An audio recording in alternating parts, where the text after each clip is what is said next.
SP News Prime Time।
मालूम है कि हमारे जिलाध्यक्ष ने लॉकडाउन रहते हुए हमारे जिले की अनेक समस्याओं को लेकर प्रदेश तक मैं जिला कलेक्टर महोदय से समस्याओं के बारे में अवगत करवाकर हमारे गरीब किसानों, मजदूरों एवं प्रवासी मजदूरों के लिए जो समस्याएं उनको हल करवाने के लिए भरसक प्रयास किए।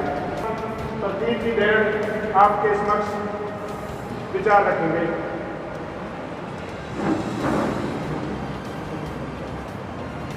भारतीय जनता पार्टी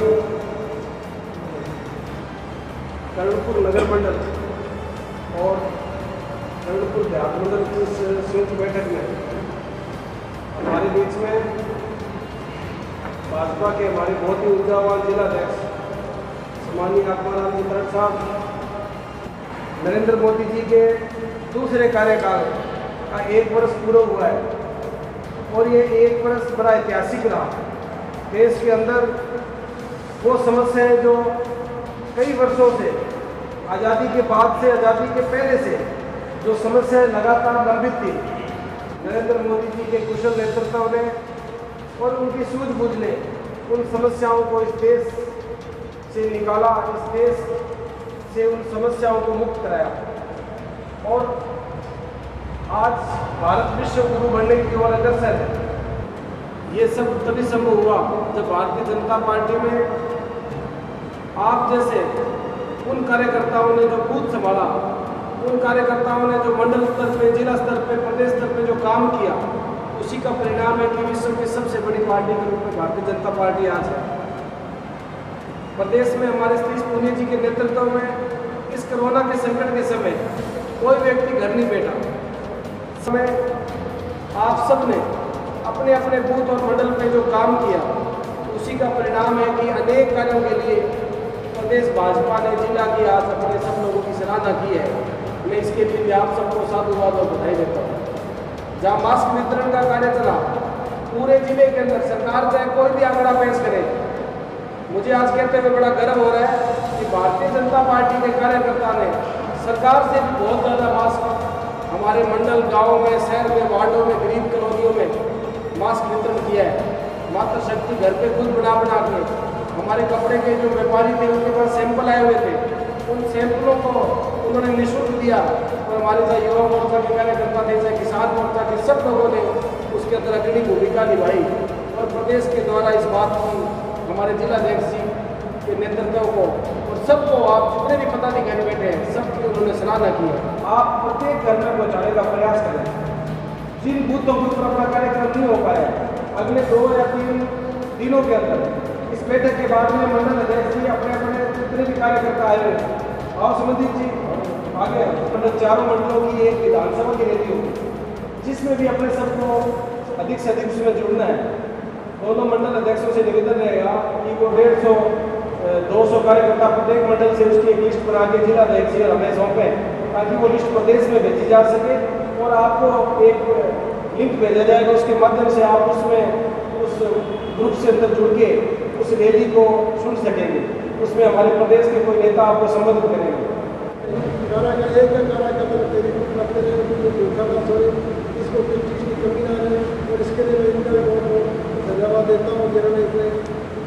कड़ी मेहनत की और सफलता हमारी हो। अब अपने बीच में हमारे डॉक्टर साहब आए हैं, मैं ज़्यादा आपका समय नहीं लेता, इन्हीं से अपने जो आगामी कार्यक्रम है जो विस्तार को बताएंगे, क्योंकि इन्हीं की जिम्मेवारी है और अपने सामने के सिपाही के रूप में अपनी टीम के रूप में काम करना है।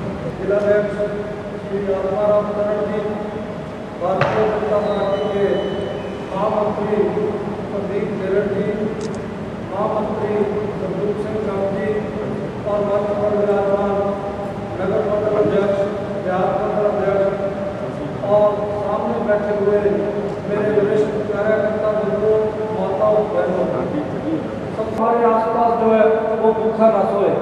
मैं ज़्यादा समय ना लेता हुआ आप सभी से यही निवेदन करना चाहूँगा कि हमें जो प्रदेश नेतृत्व के द्वारा या केंद्र नेतृत्व के द्वारा कोई भी प्रोग्राम या कोई भी कार्यक्रम दिया जाता है तो हम उसे निष्ठापूर्वक निभाएंगे। मैं जिलाध्यक्ष जी को भी आश्वासन देना चाहता हूँ कि आपके द्वारा जो भी कार्यक्रम हमारे इलाके के कार्यकर्ताओं को दिया जाएगा हम बढ़ चढ़ कर उसको पूरा करेंगे और ज़्यादा से ज़्यादा तन मन धन से इस इलाके की सेवा करेंगे। यहाँ उपस्थित सभी भारतीय जनता पार्टी के वरिष्ठ श्रेष्ठ पदाधिकारी, जैसे देश में लॉकडाउन का शुरुआत हुई, किसी ने सोचा भी नहीं था कि ऐसी परिस्थितियाँ भी आ जाएगी। सारा विश्व इस महामारी की वजह से अर्थव्यवस्था डमाडोल हो गई, बहुत बड़ी जन हानि हुई। हमारे देश में भी इसका व्यापक असर पड़ा, जन हानि हमारी हुई। 130-35 करोड़ की आबादी का देश होते हुए भी हमने इस पर अच्छा काम किया, लोगों को जागरूक किया। धीरे धीरे लोगों ने अपने रोज़मर्रा के जीवन में चाहे मास्क लगाना है, सैनिटाइजेशन है, सामाजिक सोशल डिस्टेंसिंग की दूरी वाली बात है, इनको अपनाया भी है। और ये चीज़ें नहीं होती तो हमारे उन विकसित देशों के मुकाबले में बहुत कम सुविधाएं थी। लेकिन कई और दूसरे कारण ऐसे रहे। मोदी सरकार के पहले कार्यकाल में ऐसे अच्छे काम हुए थे जो 70 सालों में कांग्रेस ने देश के अंदर भाई जिंदाबाद, एक परिवार का शासन, उससे लोगों में एक निराशा का भाव था। 2014 में मोदी जी को इसी आधार पर चुना था, तो पीछे मनमोहन जी की सरकार में अप्रत्यक्ष रूप से गांधी परिवार का दखलंदाजी रहती थी। इतने बड़े घोटाले हुए, उस गठबंधन के अंदर जितने भी सहयोगी दल थे तो सब कोई भी उसमें छूता नहीं रहा, ज़्यादा मंत्री जेल में भी गए। तो लोगों में तो निराशा का भाव था। नरेंद्र मोदी के रूप में एक आशा की किरण दिखाई दी और भारतीय जनता पार्टी की सरकार हमने 2014 में बनाई। 5 वर्षों में मोदी जी ने देश की व्यवस्था को पटरी पर लाने के लिए काम किया। जो उन्होंने गड्ढे खोदे थे उनको भरने का काम किया। 2019 में जब नए चुनाव घोषणा हुई तो मोदी जी ने यही कहा था, पिछले 5 वर्ष तो मैंने उनके गड्ढे भरने में लगाए हैं, आगे 5 वर्षों के अंदर मैं इसे ऐतिहासिक काम करूँगा। लोगों के बलिदान हुआ करते थे, लेकिन उन्होंने 370-35 से हटाना, मुस्लिम महिलाओं के लिए 3 तलाक कानून को खत्म करना, राम मंदिर निर्माण के नाम पर 70 सालों से जो राजनीति हो रही थी उसको बंद किया।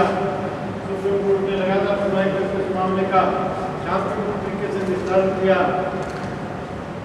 इसके अलावा वन रैंक वन पेंशन और बहुत से काम उन्होंने बड़े बखूबी किए। लेकिन देश भी विकास की ओर अग्रसर था, लेकिन बीच में इस महामारी की वजह से सारी व्यवस्था रुक गई। लेकिन फिर भी मोदी जी ने इस परिस्थितियों के अंदर भी बेहतर लीडरशिप का परिचय देते हुए अच्छा कंट्रोल किया, राज्यों के साथ तालमेल किया, बिना किसी भेदभाव के तो खूब सहायता दी। उसी का परिणाम है कि जब धीरे धीरे इस व्यवस्था पर हम कुछ संभले तो ये बड़ी बात आई कि आम आदमी, मजदूर, किसान, व्यापारी, छोटा उद्योगपति चाहे बड़ा उद्योगपति हो, सभी के सामने आर्थिक व्यवस्था सभी के काम धंधे रुक चुके थे, तो पार्टी स्तर पर भी रोज केंद्रीय अलग अलग मंत्रालयों से हर जिलाध्यक्षों के पास, पार्टी के जनप्रतिनिधियों के पास फोन भी करके वो फीडबैक ले रहे थे। ऐसे ही इंटेलिजेंस से, दूसरी और सोर्सों से उन्होंने सभी से राय दी, तो ये मोटी मोटी राय गई कि देश के अंदर सभी वर्गों को कुछ न कुछ राहत दी जाएगी। हमारी पार्टी एक राजनीतिक पार्टी होने के साथ साथ इस लॉकडाउन के अंदर हमने एक सामाजिक संस्था के रूप में काम किया है। हमने खूब राहत शिविरों में काम किया, तैयार भोजन पैकेट, उसके बाद सूखी राहत सामग्री, मास्क, सैनिटाइजेशन, और उसके बाद अभी हमारा प्रयास चल रहा है कि पार्टियां वर्चुअल रैलियां कर रही है विधानसभा वार। एक हमारा मोदी जी का संदेश है, वो हम बूथों तक पहुंचा रहे हैं। 8 तारीख को हमने शुरुआत की थी, 15 तारीख तक वो अभियान चलेगा। तो घर घर जाके हमारे कार्यकर्ता मोदी जी का संदेश दे रहे हैं। इसके अलावा 20 तारीख को हमारी एक बड़ी रैली होगी, केंद्रीय नेता संबोधित करेंगे, तो उसका सोशल मीडिया के द्वारा दूसरे माध्यमों से प्रचार प्रसार करने के लिए, कार्यकर्ताओं को उसके बारे में बताने के लिए, और जो सामाजिक काम है उनको करने के लिए, अच्छे काम के उनको लिए, इनको प्रेरणा दूसरे इनसे लें, उनको साधुवाद देने के लिए। और सबसे बड़ी बात, आत्मनिर्भर भारत अभियान में जो राहत हर वर्ग के लिए दी गई है, उसके लिए ज़्यादा से ज़्यादा लोग फ़ायदा उठाएँ। ये चीज़ें बताने के लिए आज इनके बीच आए हैं। ये बैठकें हमारी चल रही है।